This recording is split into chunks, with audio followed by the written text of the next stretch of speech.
Hello, আসসালামু আলাইকুম। আমি আসাদুজ্জামান। আ আমি একজন সাপ্লাই চেইন প্রফেশনাল হিসেবে বর্তমানে ফ্রেট ফরওয়ার্ডিং এ এয়ার অপারেশনে আছি। সো আমি আসলে জাস্ট কিছু কথা বলতে চাচ্ছি আজকে সাপ্লাই চেইন নিয়ে। মূলত হচ্ছে যারা একদম সিনিয়র লেভেলে ছাড়া কিংবা ম্যানেজমেন্ট লেভেলে ছাড়া আ ফ্রেশার কিংবা আ নিউ কামার কিংবা মিড লেভেলে যারা আমরা আছি, সেটা অপারেশন হোক কিংবা ডেস্ক জব হোক, সাপ্লাই চেইনের যে সেক্টরে আমরা আছি না কেন, একদম সেটা কোর সাপ্লাই চেইন হতে পারে, কোনো ম্যানুফ্যাকচারিং কোম্পানির হতে পারে, ফ্রেট ফরওয়ার্ডিং হতে পারে, আরএমজি সেক্টরের হতে পারে, লজিস্টিক সেক্টরের হতে পারে, সেটা আমাদের দেশীয় কোনো কোম্পানির হতে পারে, মাল্টিন্যাশনাল কোনো কোম্পানির হতে পারে। যারা আমরা একদম এক্সিকিউটিভ লেভেল থেকে সিনিয়র এক্সিকিউটিভ পর্যন্ত অপারেশনের সাথে যারা রিলেটেড, আমি আসলে আমাকে নিজেকে ইনক্লুড করে আমি তাদের প্রেক্ষিতে কিছু কথা বলতে চাচ্ছি। সেটা হচ্ছে আসলে আমরা যারা সাপ্লাই চেনের বিভিন্ন উইংয়ে আছি, উইং বলতে আমি বোঝাতে চাচ্ছি, যদি কোর সাপ্লাই চেন যদি আমি বুঝাই, আসলে কোর সাপ্লাই চেন বলার আগে আমি আসলে একটু মানে একদম সহজভাবে সাপ্লাই চেনটা যদি একটু 1 মিনিট আমি বলি। আসলে সাপ্লাই চেন ম্যানেজমেন্টটা যদি আমি বলি একদম খাঁটি বাংলায়, যদি এক বাক্যে বলি, এক বাক্যে যদি বলি, সাপোজ আমি একটা ঘড়িটার কথাই যদি ধরি, একটা ঘড়ি, এই ঘড়িটার কথাই যদি ধরি, যে কোনো একটা কোম্পানি, একটা প্রতিষ্ঠান, তারা পরিকল্পনা করলো তারা একটা ঘড়ি তৈরি করবে, ম্যানুফ্যাকচারিং করবে এবং সেটা মার্কেটে সেল করবে। সো সবার আগে কোম্পানির এমডি কিংবা কি বলে যারা নীতি নির্ধারক কিংবা হচ্ছে মালিক পক্ষ আছে, তারা একটা ডিসিশন নিল, ওকে ফাইন, আমরা একটা ঘড়ি তৈরি করব এবং সেটা মার্কেটিং করব। সো এটা যখন তাদের প্ল্যান হবে, তাদের যখন ম্যানুফ্যাকচারিংয়ের জন্য তাদের যখন ফ্যাক্টরি সব কিছু রেডি থাকবে, সাপ্লাই চেইনটা আসলে শুরু হয় কোথা থেকে? এই যে প্ল্যানটা করলো এবং একটা ঘড়ি তারা তৈরি করবে, কিন্তু ঘড়িটার ডিজাইন কি হবে, সাইজ কি হবে, কি প্রাইজিংয়ের ভিতরে হবে, কিতে সেটার ফিচার থাকবে, কি সেটার হচ্ছে কোয়ালিটি থাকবে, মানে আদার্স ইনক্লুডিং টোটাল, এক কথায় যদি আমি বলি প্রোডাক্ট ডিজাইন, জাস্ট কল্পনা করা, মানে শিল্পীর মতো করে ভাবনা করা, কল্পনা করা, আমি একটা ঘড়ি তৈরি করব, এইটার এই নাম হবে, এইটার এই ব্র্যান্ড হবে, এই ডিজাইন হবে, এটার এই ফিচার হবে। এটাই হচ্ছে সাপ্লাই চেইনের প্রথম একদম শুরু, প্রোডাক্ট ডিজাইন। সেখান থেকে যদি প্রোডাক্ট ডিজাইন হওয়ার পরে যদি আমি বলি, সো ওই প্রোডাক্টটা ডিজাইন করার জন্য আমার কি কি প্রয়োজন হবে, প্রোডাক্টটা ডিজাইন করার পরে আমার সেটা প্রোডাকশন করার জন্য, প্রস্তুত করার জন্য আমার কি কি প্রয়োজন হবে, সেই প্রয়োজন যদি আমি বলি, সেটা হতে পারে আমার র মেটেরিয়ালস, কাঁচামাল হতে পারে। সো এখন এখন ঘড়ি তৈরি করতে তো আমার কাঁচামাল লাগবে না। দ্যাট মিন্স কাঁচামাল বলতে আমি সেটাই বোঝাতে চাচ্ছি, এই ঘড়ি তৈরি করতে আমার যেরকম বিভিন্ন এই গ্লাস লাগতে পারে, আমার এই ফিতা লাগতে পারে, আমার টোটাল আমার ভিতরের আরও যা লাগতে পারে, সব কিছু যা লাগতে পারে, সাপ্লাই চেনের বাসায় এটাই হচ্ছে র মেটেরিয়ালস কিংবা কাঁচামাল। এবং এখন যেগুলো লাগবে, সেগুলোর আমার অ্যাভেলেবল সাপ্লাই বাংলাদেশে আছে কিনা কিংবা আমার এলাকায় আছে কিনা, যদি না থাকে সেটা যদি আমার বাহির থেকে ইম্পোর্ট করতে হয়, আমি কোন দেশ থেকে করব, কোন ব্র্যান্ডেডটা করব, তাদের কোয়ালিটি কেমন, এবং যদি বাংলাদেশে থাকে সেই আমি একটা ভেন্ডরই দেখব কিংবা একটা সাপ্লাই দেখব, নাকি 5টা সাপ্লাই দেখব, নাকি কোয়ালিটিটা আমি প্রায়োরিটি দিব, নাকি আমি রেট মানে দামটা প্রায়োরিটি দেব। সাপোজ একটা আমার কি বলে একটা ফিতার দাম 5 টাকা, কেউ চাচ্ছে 7 টাকা, কেউ চাচ্ছে 10 টাকা, ব্র্যান্ডের উপর নির্ভর করতেছে। আমি কি বলে আমি এই ঢাকা থেকে নিলে পারতেছি 10 টাকা, আমি চিটাগাং থেকে আনলে পারতেছি 5 টাকা। সো টোটাল আমার যে প্রোডাক্ট ডিজাইন করার পরে প্রোডাক্টটা ম্যানুফ্যাকচারিং করার জন্য আমার যে র মেটেরিয়ালসগুলো লাগবে, হ্যাঁ, কিংবা প্রোডাক্টের যে আমার কি বলে মানে শাখা প্রশাখাগুলো লাগবে ম্যানুফ্যাকচারিং করার জন্য, উৎপাদন করার জন্য, এই ডিপার্টমেন্টটা সেটা হচ্ছে পারচেজ এবং প্রকুরমেন্ট। আমি যদি বিস্তারিতভাবে বলি, প্রকুরমেন্টটা হচ্ছে টোটাল একদম ভেন্ডরের সাথে কোটেশন নেয়া, কোটেশন নেওয়ার পরে রেট নেগোসিয়েশন করা, র মেটেরিয়ালস কিংবা হচ্ছে কাঁচামালের কোয়ালিটি মেনটেন করা থেকে শুরু করে একদম ফ্যাক্টরি পর্যন্ত শিপমেন্টটা ভালোভাবে পৌঁছানো এবং সেইটার গুণগত মান সম্পন্ন করা থেকে শুরু করে ফাইনালি পেমেন্ট করাটা, টোটাল প্রসেসটা যদি আমি বলি সেটা হচ্ছে পারচেজ অ্যান্ড প্রকিউরমেন্ট। সো আমরা প্রথমে পেলাম হচ্ছে প্রোডাক্ট ডিজাইন, সাপ্লাই চেনের শুরুটা যেখান থেকে শুরু হয়। সেকেন্ড পেলাম হচ্ছে আমরা product purchase and procurement. So আমার প্ল্যানিং হয়েছে আমি একটা ঘড়ি তৈরি করব। সেকেন্ড হচ্ছে আমার কাঁচামাল কিংবা ঘড়ি তৈরি করার জন্য, ম্যানুফ্যাকচারিং করার জন্য আমার যা যা প্রয়োজন সেটা আমার কাছে আছে। সো এখন তাহলে আমার করণীয় কি, এখন আমাকে হচ্ছে তৈরি করতে হবে। আমার কাছে ম্যান পাওয়ার আছে, আমার কাছে মেশিনারিজ আছে কিংবা ফ্যাক্টরি রেডি, আমার কাছে কাঁচামাল কিংবা র মেটেরিয়ালস আছে। এখন কি করতে হবে, আমাকে প্রোডাকশনে যেতে হবে। সো প্রোডাকশনে যখন যেতে হবে, প্রোডাকশনে যাওয়ার সময় অবশ্যই একটা প্রোডাকশনে একটা প্ল্যানিং থাকে, যে আমি এই ঘড়িটা 5,000 পিস তৈরি করব নাকি 10,000 পিস তৈরি করব, এবং তৈরি করার জন্য আমার কতগুলো ম্যান পাওয়ার লাগবে। টোটাল অটোমেটিক একটা প্ল্যানিং, প্রি প্ল্যান থাকে প্রোডাকশনের, একটা অবশ্যই প্রি প্ল্যান থাকবে। হ্যাঁ, সো এবং প্রোডাকশনের একটা নির্দিষ্ট টাইম থাকবে, ডেট থাকবে। আমি প্রতিদিন 500 কিংবা 1,000 পিস করে ঘড়ি তৈরি করে 15 দিন কিংবা 20 দিনের একটা প্রোডাকশনের ডেডলাইনের ভিতরে, হ্যাঁ, আমি হচ্ছে আমার এই লিড টাইমের ভিতরে আমার টার্গেট থাকবে এত 1000 পিস আমি ঘড়ি উৎপাদন করব। সো প্রোডাকশন হবে। প্রোডাকশন হওয়ার পরেতে আসলে সাথে সাথে তো সেলস হবে না, এবং প্রোডাকশন হওয়ার সাথে সাথে তো যে কোনো প্রোডাক্ট, আমরা যদি বলি টোটাল ম্যানুফ্যাকচারিংয়ের কথা থেকে যদি আমি শুরু করি, আমাদের নিত্য প্রয়োজনীয় জীবনের যা আমরা মানে মানে একদম খাওয়া থেকে শুরু করে ব্যবহারের সব কিছুই কখনোই ম্যানুফ্যাকচারিংয়ের পরপরই সেটা কাস্টমার কিংবা আমরা যারা কনজিউমার আছি আমাদের হাত পর্যন্ত আসে না, এর আগে বিভিন্ন ধাপ টু ধাপ, স্টেপ টু স্টেপ আসে। সো ম্যানুফ্যাকচারিং করার পরে যে প্রতিষ্ঠানটা কিংবা ম্যানুফ্যাকচারিং কোম্পানিটা ম্যানুফ্যাকচার করার পরে সেটাকে ওয়্যার হাউস এবং ডিস্ট্রিবিউশন ওয়্যার হাউসে তারা স্টক করে, মানে যেটা হচ্ছে কি বলে ফিনিশ গুডস আর কি। সেটাকে নির্দিষ্ট কোনো যদি রিকোয়ারমেন্ট থাকে, টেম্পারেচার বলি কিংবা আদার্স কোনো যদি রিকোয়ারমেন্ট থাকে, সেভাবে তারা ওয়্যার হাউজিং করে। সো তাহলে আমার প্রথমে গেলে হচ্ছে আমার প্রোডাক্ট ডিজাইন, এরপরে আসলে হচ্ছে আমার পারচেজ অ্যান্ড প্রকিউরমেন্ট, এরপরে হচ্ছে আমার প্রোডাকশনের পরে যে বিষয়টা আসছে সেটা হচ্ছে ওয়্যার হাউস এবং ডিস্ট্রিবিউশন। সো ওয়্যার হাউস এবং ডিস্ট্রিবিউশনের কথাটা যদি আমি বলি, আমি মনে করি যেটা আমার কাছে যেটা মনে হয়, দিন শেষে কি আসলে কি মানে পৃথিবীতে যত যাই কিছু করি আমরা, হ্যাঁ, সব কিছু লক্ষ্যই হচ্ছে একটাই, হচ্ছে সেলস। আমি মানে একদম সহজ কথাই বলি, পৃথিবীতে সেলসের মানে আমরা যাই কিছু করি না কেন, সব কিছুর মূল টার্গেট হচ্ছে সেলস। আমরা কেউ জব করতেছি, কেউ মানে জমিতে কাজ করতেছি, কেউ বিজনেস করতেছি, যত যাই কিছু করতেছি, দিন শেষে আমরা প্রত্যক্ষ কিংবা পরোক্ষভাবে সেলসের সাথে জড়িত। আমি মানে কি বলে শস্য উৎপাদন করতেছি, আমার টার্গেট হচ্ছে সেলস করা। আমি যত যাই যেভাবেই আমি বলি না কেন, সেলসের বাইরে কোনো কিছু নেই। সো একটা ম্যানুফ্যাকচারিং যে কোনো একটা প্রোডাক্টের সর্বশেষ ধাপটা হচ্ছে সেলস, যারা হচ্ছে আমাদের একটা প্রতিষ্ঠানের, একটা কোম্পানির হচ্ছে রেভিনিউ নিয়ে আসে। মানে মানে কি বলে কস্ট, মানে মানে প্রোডাক্টের প্রাইসটা কনজিউমারের কাছে সেল করে একটা নির্দিষ্ট একটা প্রাইস নিয়ে আসে, সেখান থেকে টোটাল যে কোম্পানির যে কস্টিং আছে সেটার মানে যে কস্টিং আছে সেটা বাদ দেওয়ার পরে একটা আংশিক একটা প্রফিট থেকে থাকে। সো ওই হিসাব থেকে যদি আপাত দৃষ্টিকোণ আমি চিন্তা করি, তাহলে রেভিনিউটা আমার নিয়ে আসে সেলস থেকে। কিন্তু আমি বলবো সত্যিকার অর্থে রেভিনিউটার কথা যদি আমি বলি, আমি বলবো ওয়্যার হাউস অ্যান্ড ডিস্ট্রিবিউশন। আমি বলবো কারণটা কি, কারণটা হচ্ছে ওকে একটা আমার ঘড়িটা প্রোডাকশন হলো, প্রোডাকশন হওয়ার পরে কিন্তু প্রোডাকশন টিমের কাজ শেষ, দ্যাটস ইট। তাদের কাজ কিন্তু তাদের রেসপন্সিবিলিটি তখন ওয়্যার হাউজিং করবে ওয়্যার হাউজিং ডিস্ট্রিবিউশন।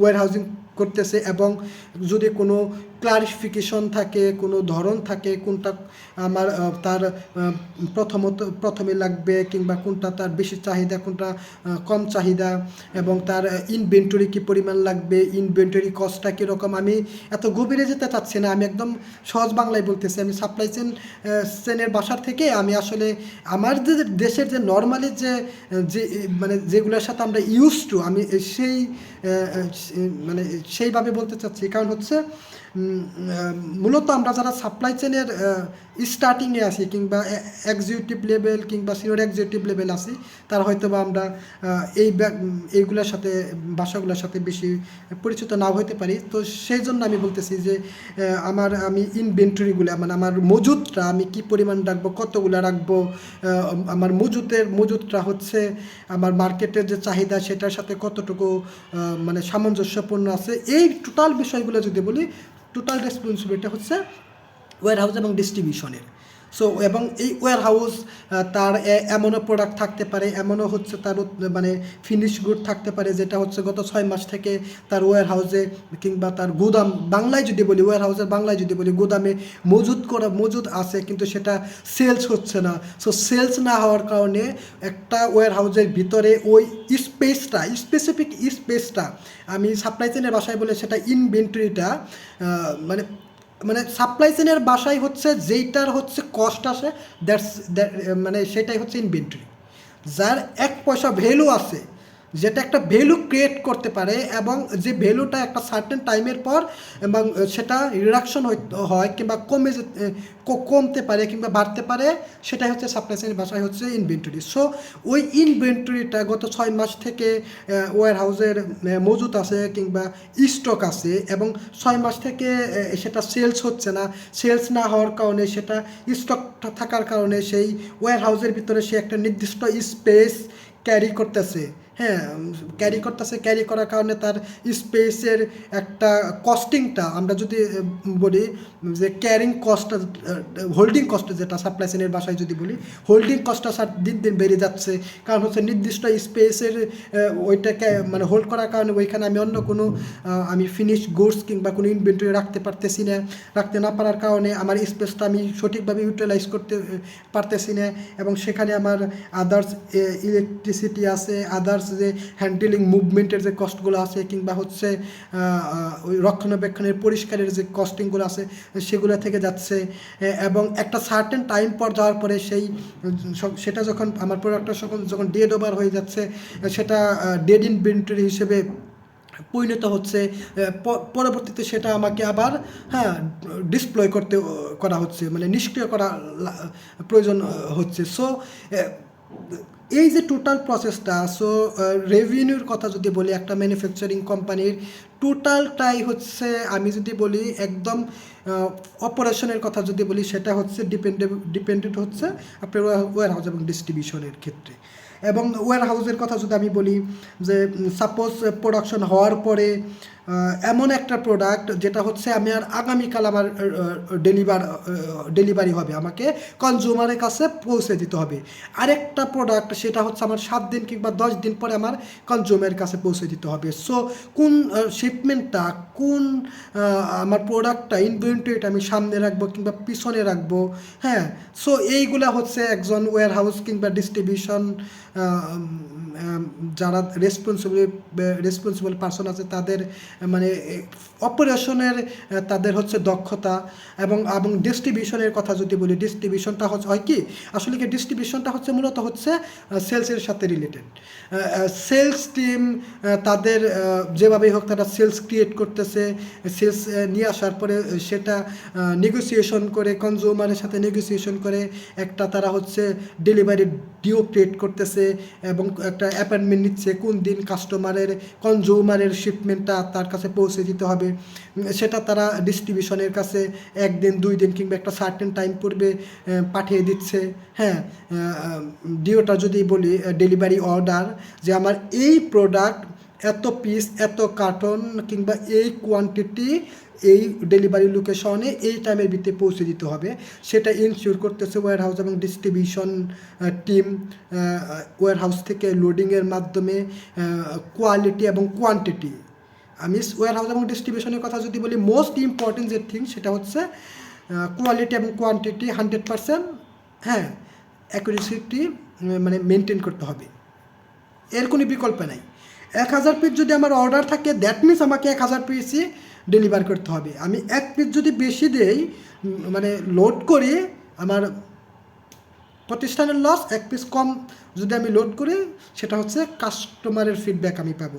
এবং সেটা যদি আমার কোয়ান্টিটির কথা যদি আমি বলি, যদি সেটা আমি মানে কোয়ালিটিফুল যদি না দেয় কিংবা কোনো যদি ড্যামেজ কোনো কারণে যদি হয়, সেটা হচ্ছে এক্ষেত্রে হচ্ছে সেটা আমাকে আবার নিয়ে আসা লাগবে, আবার সেটাকে রিপেয়ার করতে হবে, কিংবা অন্য একটা দিয়ে সেটা আমাকে ফিল আপ করে আবার কাস্টমারের কাছে পৌঁছে দিতে হবে।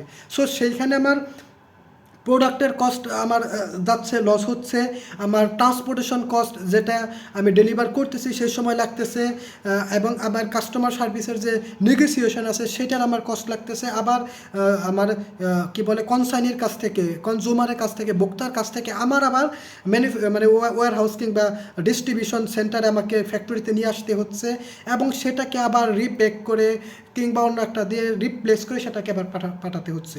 সো এইগুলা যদি আমরা এড়াতে চাই, এই মানে ডিসক্রিপেন্সিগুলো যদি আমরা এড়াতে চাই, সেটা তখনই সম্ভব যখন আমার মানে ওয়্যার হাউস থেকে যখন ডেলিভারির জন্য যখন লোড করা হয় কিংবা প্রোডাক্ট রেডি করা হয়, সেটা যদি 100% কোয়ালিটি এবং কোয়ান্টিটি মেনটেন করা হয়, তখনই সম্ভব।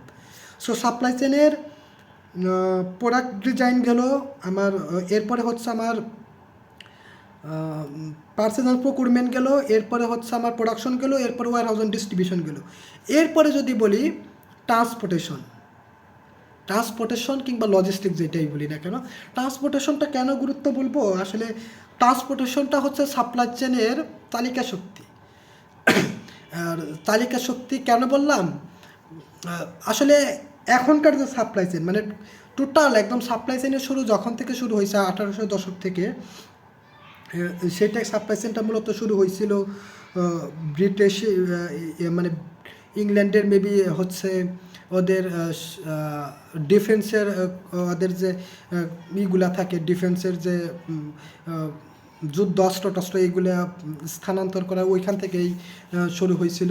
সো সাপ্লাই চেনের মূল বিষয়টা হচ্ছে, একদম থিমটা হচ্ছে স্থানান্তর, লজিস্টিক কিংবা মানে সাপ্লাই চেন না, আমি লজিস্টিকটা যদি বলি, সাপ্লাই চেনের একটা উইংটা হচ্ছে লজিস্টিক। তো লজিস্টিকটা যদি বলি, লজিস্টিকটার মানে লজিস্টিক ট্রান্সপোর্টেশনটার মূল বিষয়টা হচ্ছে মুভমেন্ট আর কি, প্রোডাক্টের মুভমেন্ট। সো আমি যখন ওয়্যার হাউস কিংবা ডিস্ট্রিবিউশনের মাধ্যমে একটা ম্যানুফ্যাকচারিং থেকে একটা নির্দিষ্ট প্রোডাক্ট যখন কাস্টমার কিংবা কনজিউমারের কাছে আমি যখন পৌঁছে দিব, আমি অবশ্যই আমার কোনো একটা ওয়ে লাগবে, মাধ্যম লাগবে, সেটা হচ্ছে লজিস্টিক অ্যান্ড ট্রান্সপোর্ট। সো এখন এই লজিস্টিক অ্যান্ড ট্রান্সপোর্টটা ডিপেন্ড করবে আমার রোডের উপর নির্ভর করবে, আমার কোয়ালিটির উপর নির্ভর করবে, এবং আমার প্রোডাক্টের কোয়ান্টিটির উপর নির্ভর করবে, এবং প্রোডাক্টের ধরনের উপর নির্ভর করবে। সাপোজ এখন সেখানে অনেকগুলো বিষয় থাকতে পারে। সাপোজ আমি যদি প্রত্যন্ত কোনো গ্রাম অঞ্চল থেকে যদি ঢাকাতে আমি ডেলিভার করতে চাই, সো আমি চাইলেই কিন্তু ঢাকার ভিতরে যে কোনো সময় আমি 40 ফিট কিংবা 20 ফিট একটা কন্টেনার ঢোকাতে পারবো না। হ্যাঁ, লজিস্টিক অ্যান্ড ট্রান্সপোর্টটা আমরা যত সব কিছু করলাম, কিন্তু লজিস্টিক অ্যান্ড ট্রান্সপোর্টের কিছু আমরা লজিস্টিক অ্যান্ড ট্রান্সপোর্টটা যদি শুধু আমরা এইভাবে ভাবি, ওকে ফাইন, ডেলিভারির জন্য সব কিছু একটু সেলস ক্রিয়েট করছে, ডেলিভারি লোড করছে, ওকে ট্রাক লোড করে পাঠিয়ে দিলাম, না, এটা সাপ্লাই চেন মানে মানে আপনি যদি সাপ্লাই চেনের ভাষায় যদি লজিস্টিক অ্যান্ড ট্রান্সপোর্টেশন বলেন, সেটা হলো না। সেটা হলো কি তাহলে গতানুগতিক যে ডেলিভারি যেটা বলি আমরা বাংলায় একদম, যেটা এখনও বাংলাদেশের মোর দেন 80% ম্যানুফ্যাকচারিং কোম্পানিগুলোতে যেগুলো মানে এখন পর্যন্ত এই প্র্যাকটিসটা হয়। ওকে ফাইন, আমার একটা অর্ডার আসছে ওই রানিং রোড থেকে কিংবা বাস ট্রাক স্ট্যান্ড থেকে দিয়ে যাও, হ্যাঁ, একটা পিক আপ কিংবা ট্রাক ধরে নিয়ে আসো, লোড করা, টাকারের হাতে হচ্ছে ড্রাইভারের হাতে একটা চালান দিয়ে দাও, বইলে দাও, ওইখানে গিয়ে তুমি এই যে কাস্টমার তারে ফোন দিয়ে সে রিসিভ করবে। না, এটা সাপ্লাই চেন না। সাপ্লাই চেনের লজিস্টিক অ্যান্ড ট্রান্সপোর্টটা হচ্ছে একটা প্রসেস থাকবে। প্রসেসটা হচ্ছে ওয়্যারহাউস এবং ডিস্ট্রিবিউশন যখন সেলসের কাছ থেকে একটা ডিও পাবে, ডিও পাওয়ার পর ওয়্যারহাউস এবং ডিস্ট্রিবিউশন বড় বড় ম্যানুফ্যাকচারিং কোম্পানিগুলোর সাথে ট্রান্সপোর্টেশন এবং লজিস্টিক একটা আলাদা একটা ডিপার্টমেন্ট হয়। এবং ছোট এবং মাঝারি যে ম্যানুফ্যাকচারিং কোম্পানিগুলো আছে এদের এদের হয় কি, এদের হচ্ছে ওয়্যারহাউস ডিস্ট্রিবিউশন এবং ট্রান্সপোর্টেশনটা সেম থাকে, মানে একজনের একত্রতা থাকে। সো একত্রে থাকার একটা মানে সুবিধাও আছে অসুবিধাও আছে। একত্র থাকার সুবিধাটা হচ্ছে সাপোজ আমি আমি আমি যদি সাপোজ আমি এবং ওয়্যারহাউস এবং ডিস্ট্রিবিউশন ম্যানেজার হিসেবে আছি, সো আমার এবং আমার অধীনেই যদি লজিস্টিক এবং ট্রান্সপোর্টেশন যদি থাকে, মানে আমি যদি সহজভাবে বলি, আমার প্রতিষ্ঠানে 10টা ট্রাক আছে এবং আমি ওয়্যারহাউস এবং ডিস্ট্রিবিউশন ম্যানেজার। সো আমার রেসপন্সিবিলিটি হচ্ছে সেলসের কাছ থেকে ডেলিভারি অর্ডার পাওয়ার পরে আমি আমার টিম দিয়ে প্রোডাক্টটা লোড করে এবং আমার যে ট্রান্সপোর্ট আছে সেটা দিয়ে আমি কাস্টমারের কাছে কনজিউমারের কাছে পৌঁছে দিব, সহজভাবে যদি বলি। সো এটার একটা বেনিফিটটা কি, বেনিফিট হচ্ছে ট্রান্সপোর্টটা আমার নিজের কাছে। সো ডেলিভারির যে টাইম থাকে, অ্যাপার্টমেন্টের টাইম থাকে, এস্টিমেটেড যে টাইমটা থাকে, সেটা আমার সহজে আমার কী বলা হয় অ্যাচিভ করা সহজ হয়। সহজ কেন হবে, যদি আমার ট্রান্সপোর্ট নিজস্ব থাকে, ট্রাক যদি আমার নিজস্ব ফ্যাক্টরি থাকে, তো ড্রাইভারকে আমি অন টাইমে পাবো এবং দিতে পারবো সেই ক্ষেত্রে। আর সব অসুবিধাটা হচ্ছে যখন বড় ম্যানুফ্যাকচারিং কোম্পানিগুলো হবে কিংবা মাল্টি ন্যাশনাল কোম্পানিগুলো যদি হয়, যেখানে পার ডে 50 কিংবা 100 ট্রাক লোড হয়, হিউজ পরিমাণ। তো সেই ক্ষেত্রে একটা প্রতিষ্ঠানের ম্যানুফ্যাকচারিং কোম্পানির 50 কিংবা 100 ট্রাক বা লরি কিংবা পিক আপ বলি কিংবা হচ্ছে যাই কিছু বলি নাই থাকতে পারে। সেই ক্ষেত্রে তাদেরকে থার্ড পার্টি 3PL কিংবা হচ্ছে আদার্স কোনো লজিস্টিকের কাছ থেকে তাদের হায়ার করতে হয়। তো হায়ার করার ক্ষেত্রে সবথেকে যেটা বড় সমস্যা হয় সেটা হচ্ছে অন টাইম ট্রান্সপোর্ট না পাওয়া। ড্রাইভার আর বাংলাদেশ না, আর ড্রাইভার শুধু বাংলাদেশের না, ওয়ার্ল্ড উইড মিথ্যা বলবে। ড্রাইভার যদি থাকে হচ্ছে চিটাগাং, আপনাকে বলবে ময়মনসিংহ। সো এটা ওয়ার্ল্ড উইড। হ্যাঁ, ড্রাইভার যদি আপনাকে বলে 1 ঘন্টা লাগবে আসতে, আপনাকে ধরে নিতে হবে 2 ঘন্টা লাগবে। এটা একদম মেজর সবথেকে বড় সমস্যা আমাদের দেশের সাপ্লাই চেনের। আমাদের দেশের সাপ্লাই চেনের সবথেকে বড় সমস্যাই হচ্ছে লজিস্টিক এবং ট্রান্সপোর্টেশনের যে ইস্যুটা, এটা হচ্ছে সবথেকে বড় সমস্যা। সো আমি আসলে ওইদিকে না যাই, আমি আসলে মানে মূল কথায় আসি। সো লজিস্টিক অ্যান্ড ট্রান্সপোর্টার রেসপন্সিবিলিটিটা হচ্ছে সেটা এক্সপোর্টের ক্ষেত্রে, মানে ম্যানুফ্যাকচারিং কোম্পানির ক্ষেত্রে যারা প্রোডাক্ট ম্যানুফ্যাকচারিং করে কনজিউমারদের জন্য, আমাদের মতো সাধারণ ভোক্তাদের জন্য, তাদের জন্য যারা প্রোডাক্ট তৈরি করে, লজিস্টিক অ্যান্ড ট্রান্সপোর্ট এনশিওর করে প্রোডাক্টটা কাস্টমারের কাছে অন টাইমে এবং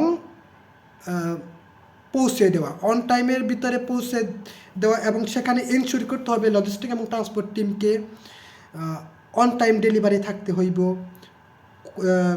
কোয়ালিটি কোয়ান্টিটি মেনটেন করতে হইব, সেখানে কস্টিংয়ের একটা ব্যাপার থাকে, রোডের একটা ব্যাপার থাকে। রোডের ব্যাপারটা কি, আমার কোন ট্রাকটা কোন রোডে মানে কোন সময় এলিজিবল আছে কিংবা হচ্ছে বিআরটি এর পারমিশন আছে। আমি আমার ট্রাকটা, আমার ম্যানুফ্যাকচারিং কোম্পানি হচ্ছে গাজীপুর, এখান থেকে আমার কনজিউমার হচ্ছে চিটাগাংয়ের। হ্যাঁ, চিটাগাংয়ের ওই রুটে যাওয়ার জন্য আমার কয়টা ব্রিজ সামনে আসতে পারে, ব্রিজগুলোর ক্যাপাসিটি কতটুকু, ধারণ ক্ষমতা কতটুকু, ধারণ ক্ষমতা অনুযায়ী আমার লোড মানে লোডিংটা ঠিক আছে কি না, সেটা সে ব্রিজটা পার হতে পারবে কি না, ওভার ওয়েট হয়ে যাবে কি না, এবং সে আমার প্রোডাক্টটা যদি কোনো কী বলে ড্রাই টাইপের কোনো কিছু হয়, যেটা বৃষ্টিতে ভিজে যাওয়ার সম্ভাবনা থাকতে পারে, সেটার সঠিক প্রোডাক্ট মানে প্রোটেকশন আছে কি না, কিংবা কোনো কিছু যদি টেম্পারেচার রিলেটেড হয়ে থাকে। যেমন আমরা যদি আরএনজির কথা বলি, আরএনজির কথা যদি বলি, সেইখানে কিন্তু 100% আপনাকে ইনশিওর করা লাগে কোনো ধুলাবালি কিংবা যেন পানির স্পর্শ না পেতে হয়। সো আপনি চাইলেই আরএনজি একটা প্রোডাক্টের ক্ষেত্রে আপনি চাইলেই কিন্তু একটা ওপেন ট্রাক কিংবা পিক আপে আপনি নিতে পারবেন না, আপনাকে কিন্তু কাভার ভ্যান ইউজ করতে হবে। হ্যাঁ, এবং খাদ্য সামগ্রীর ক্ষেত্রে যেমন ধান, মানে যে কোনো ফুড আইটেমস, কেক কিংবা হচ্ছে এই টাইপের কোনো কিছু আপনি কিন্তু ওপেনলি নিয়ে যেতে পারবেন না। হ্যাঁ, সেটার একটা সেফটির একটা বিষয় থাকতে পারে, মানে গুণগত মানের একটা বিষয় থাকতে পারে। সো আমি ডিটেলসে যদি যাই, অনেক হিসাব নিকাশ সেখানে থাকতে পারে। তো আমি এত ডিটেলসে যাব না, আমি একদম সহজ করে বলি, ট্রান্সপোর্টেশন এবং লজিস্টিকটা হচ্ছে জাস্ট প্রোডাক্টের মুভমেন্ট। একটা প্রোডাক্ট সেটা ইম্পোর্টের জন্য হোক কিংবা এক্সপোর্টের জন্য হোক। ইম্পোর্টের কথা যদি বলি, তাহলে আমি একজন ম্যানুফ্যাকচারিং প্রতিষ্ঠান হিসেবে যদি আমার প্রোডাকশনের জন্য কোনো র মেটেরিয়ালস কিংবা মেশিনারিজ কোনো কিছুর জন্য যদি আমার বাইরে থেকে ইম্পোর্ট করতে হয়, সেটা এয়ারে করি কিংবা আমি সিতে করি, সেটা এয়ারপোর্টে আসুক কিংবা বন্দরে আসুক, মানে আফটার কাস্টমস কমপ্লিটেশন হওয়ার পরে, কাস্টমস ক্লিয়ারেন্স হওয়ার পরে যদি আমাকে সেটা আমার মানে ফ্যাক্টরিতে কিংবা আমার সাইডে যদি নিয়ে আসতে হয়, সেটা রেসপন্সিবিলিটি যদি আমার থাকে, তাহলে সেই প্রোডাক্টটাকে সেই ওই পোর্ট থেকে কিংবা এয়ারপোর্ট থেকে আমার ওয়্যার হাউস বলে কিংবা আমার ফ্যাক্টরিতে বলি যে নিয়ে আসলাম, সেটার যে মুভমেন্ট, সেটাই হচ্ছে লজিস্টিক এবং ট্রান্সপোর্টেশন।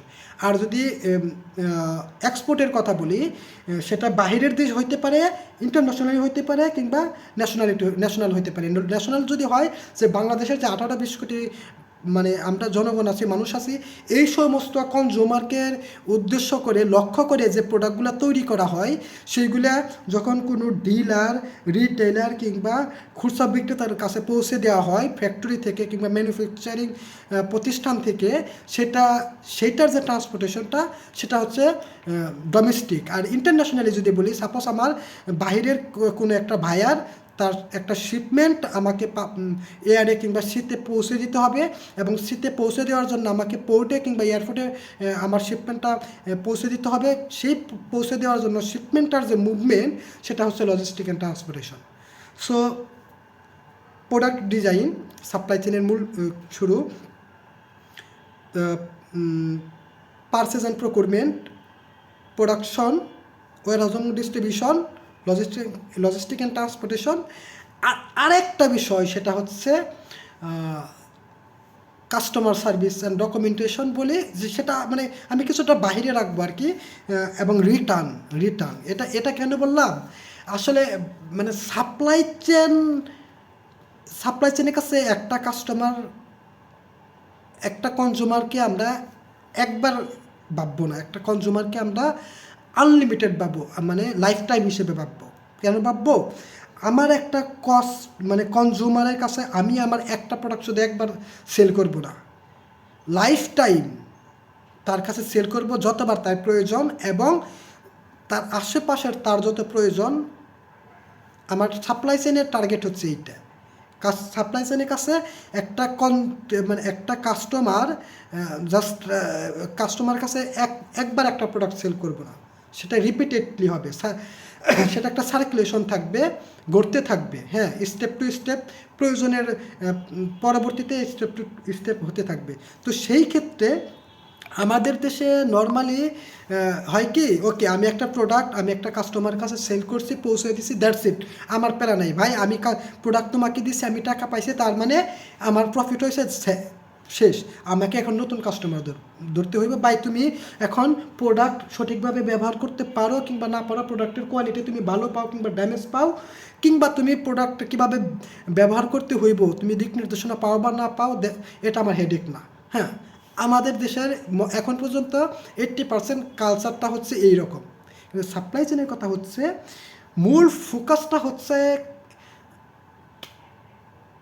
কাস্টমারের কাছে, কনজিউমারের কাছে প্রোডাক্ট পৌঁছে দেওয়ার পর তার কাছ থেকে ফিডব্যাক নেওয়া, এবং আফটার সেল তার যদি কোনো সার্ভিস প্রয়োজন হয়, ইনফরমেশন প্রয়োজন হয়, সেই প্রোডাক্টটা কাস্টমার ব্যবহার করা একদম যে পর্যন্ত সেটাকে সে শেষ না করে, নতুন প্রোডাক্টের জন্য অর্ডার না করার জন্য তাকে যে মানে ইনফ্লুয়েন্স করা, এটা হচ্ছে সাপ্লাই চেনের কাস্টমার সার্ভিস কিংবা আফটার সেলের যে কথাটা, এটা মোস্ট ইম্পর্টেন্ট আমাদের সাপ্লাই চেনের। কারণ আমি যদি একটা ব্যক্তিকে যদি আমি একবার একটা কাস্টমার আমি চিন্তা করি, তাহলে কিন্তু এর কাছে আমি আর যেতে পারবো না। কিন্তু একটা কাস্টমারকে যখন আমি রিপিটেড কাস্টমার করতে পারবো, মানে সার্কুলেশনের ভিতরে, কারণ একটা প্রোডাক্ট লাইফে কিন্তু সে একভাবে ব্যবহার করবে না, অনেকভাবে ব্যবহার করবে। সো তাকে যখন আমি আফটার সেল সার্ভিসটা ভালো দিতে পারবো, সে ডেফিনেটলি তাকে আমি আমার নেক্সট কাস্টমার হিসেবে রূপান্তর করতে পারবো। সো সহজভাবে এটা হচ্ছে টোটাল সাপ্লাই চেইনের যে প্রসেসটা।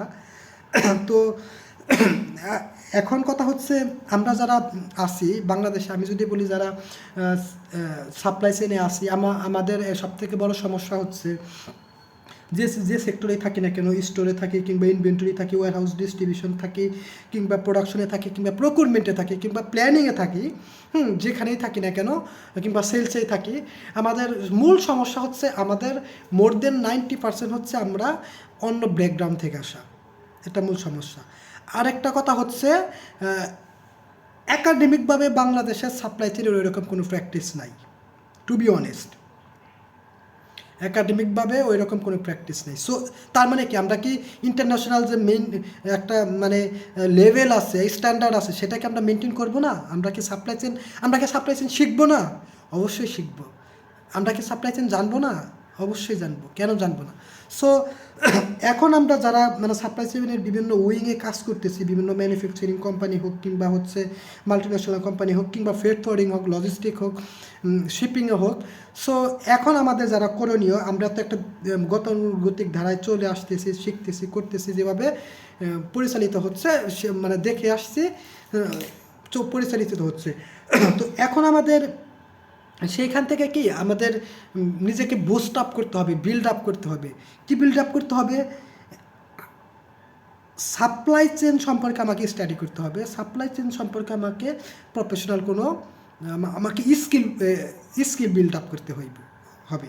সো বাংলাদেশে হয়তো বা খুব বেশি প্রতিষ্ঠান নাই যারা সাপ্লাই চেনের উপর প্রফেশনাল স্কিল নিয়ে কিংবা কোর্স নিয়ে কিংবা কোনো মানে কি বলে নিয়ে কাজ করে, এবং একাডেমিকভাবে তো ওইরকম খুবই কম। সেটা এখন হয়তো বা কিছুটা শুরু হয়েছে, পোস্ট গ্র্যাজুয়েশন থেকে শুরু করে, চার্টার সাপ্লাই চেইন থেকে শুরু করে হচ্ছে লেভেল 4-5 থেকে শুরু করে MBA সাপ্লাই চেইন, এগুলা কি বিভিন্ন কয়েকটা বেশ অল্প কিছু হাতে গোনা কিছু প্রাইভেট ইউনিভার্সিটিতে শুরু করছে। সো বিষয়টা এরকম না আমাকে একদিনে সব জানতে হবে কিংবা একদিনে জানাও সম্ভব না। সাপ্লাই চেইন হচ্ছে একটা সাগরের মতো, আমাদেরকে শুরু করতে হবে। হ্যাঁ, শুরু করতে হবে, জানতে হবে। সাপোজ আমি যদি আমার নিজের কথাটা বলি, লাস্ট 2 মিনিট একটু বলি। গতকাল আমার সাপ্লাই চেইনের উপর পিজিডিটা শেষ হলো। আমি BIHRM থেকে উত্তরা শাখা থেকে সাপ্লাই চেইনটা পিজিডিটা করেছি। সো পিজিডিটা করার আগে আমার কাছে মনে হয়েছিল যে আমার সাপ্লাই চেনের আমি ফ্রেট ফরওয়ার্ডিং মানে এয়ারলাইন্সের এয়ারফ্রেডে 10 বছরের মতো ছিলাম এবং ওয়্যারহাউস এবং ডিস্ট্রিবিউশনের সাথে 4 বছরের মতো ছিলাম। সো এই পিজিডিটা করার জন্য আমার মানে করার কারণ যদি আমি বলি, মনে হয়েছিল কি যে আমার কাছে নিজের কাছে মনে হইতেছিল ওকে আমরা একটা প্রসেসে করতেছি, গতানুগতিকভাবে একটা করতেছি, কিন্তু আমার কাছে মনে হয়েছিল এর থেকে আরও এটা একটা প্রসেস হওয়া উচিত কিংবা থাকা উচিত। এবং এই প্রসেসগুলো আমাদের দেশের মোর দেন 80% ফ্যাক্টরিতে মানে যারা এমপ্লয়ি আছে, সরি টু সে, মানে মানে অপ্রিয় সত্যি কথা, এটা তারা জানে না। তারা জানে না যে সাপ্লাই চেনের মানে ওয়্যারহাউস ডিস্ট্রিবিউশন কিংবা স্টোর ম্যানেজমেন্ট কিংবা ইনভেন্টরি কি, ডেড ইনভেন্টরি কি, এই জিনিসগুলো আসলে তারা জানে না। সো আমার কাছে মনে হয়েছিল, আমিও একটা সময় জানতাম না, কিন্তু আমার কাছে মনে হয়েছিল যে না, কিছু ঘাটাঘাটি করার পরে মনে হইলো না, এই একটা সেক্টর যেখানে আমার সামর্থ্য আছে ভাই 1 প্লেট খাওয়ার, 1 প্লেট ভাত খাওয়ার। সো আমি 3 প্লেট খাইতে পারবো না। সো আমি 1 প্লেটটাই খাবো এবং 1 প্লেটটা আমি খুব ভালোভাবে খাবো, খুব স্বাদ নিয়ে খাবো এবং খুব রুচির সহিত খাবো। হ্যাঁ, এবং সেটা খাওয়াটা আমি খুব উপভোগ করব।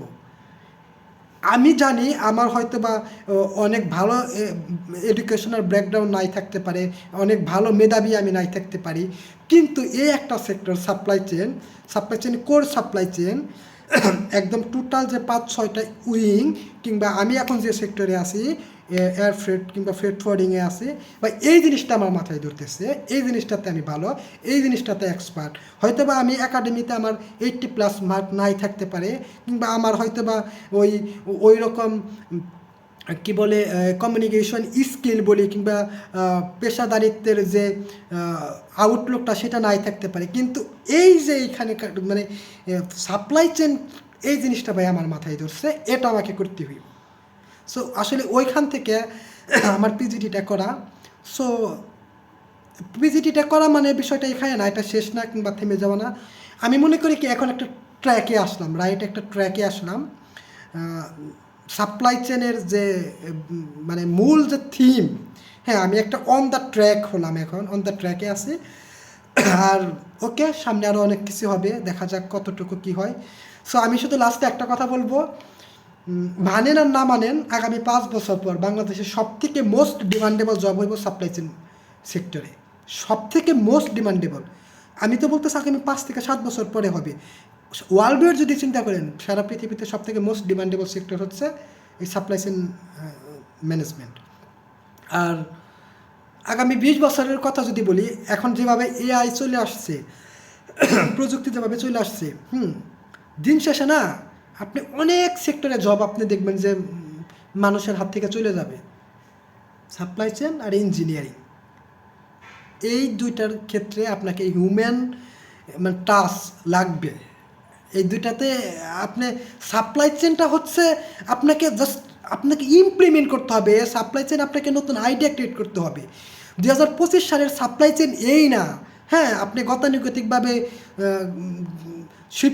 শিপ করবেন, ইম্পোর্ট করবেন, এক্সপোর্ট করবেন, কিংবা প্রোডাকশন করবেন, ডেলিভারি করবেন, গতানুগতিকভাবে আপনি ভেন্ডরের কাছ থেকে জাস্ট ফোন কলের মাধ্যমে আপনি র মেটেরিয়ালস কাঁচামাল নিয়ে আসবেন, নেগোসিয়েশন করবেন না, হ্যাঁ কোয়ালিটি মেনটেন করবেন না। 25 সালের সাপ্লাই চেন কিংবা একটা জাস্ট পার্টিকুলার ডিপার্টমেন্ট নিয়ে কাজ করা না, মানে 25 সালের সাপ্লাই চেন কিংবা গ্লোবালাইজেশনের সাপ্লাই চেনটা হচ্ছে আপনি বস, আমি বস। 25 সালের সাপ্লাই চেনটা হচ্ছে আমি মানে কী বলে অলরাউন্ডার, আমি পাকনা। দ্যাট মিনস আমি কীরকম পাকনা, প্রোডাকশনে কী চলতেছে আমি জানি, আমি প্রোডাকশন ফ্লোরে আমি দাঁড়িয়ে থেকে বুঝতে পারবো এই প্রোডাকশনের ফ্লোরের কোথায় লিকেজ আছে, কোথায় ইমপ্রুভমেন্ট করা প্রয়োজন, সেটা একটা সাপ্লাই চেন প্রফেশনাল সে জানে। সাপ্লাই চেন প্রফেশনালদের যারা প্রফেশনাল তারা আসলে ম্যানেজমেন্ট বলে কিংবা মালিক পক্ষ তারা একটু ভিন্ন চোখে রাখে। আসলে কি মানে সত্যিকার অর্থে সাপ্লাই চেন ম্যানেজারের কিংবা যারা এক্সপার্ট তাদের কোনো আসলে কোনো কাজ নাই। তারা হচ্ছে ওই ইয়ের মতো কি বলে ওই মানে টুটো কোম্পানির ম্যানেজার কিংবা বাবুর মতো, তাদের কোনো কাজ নেই, আবার সবই কাজ।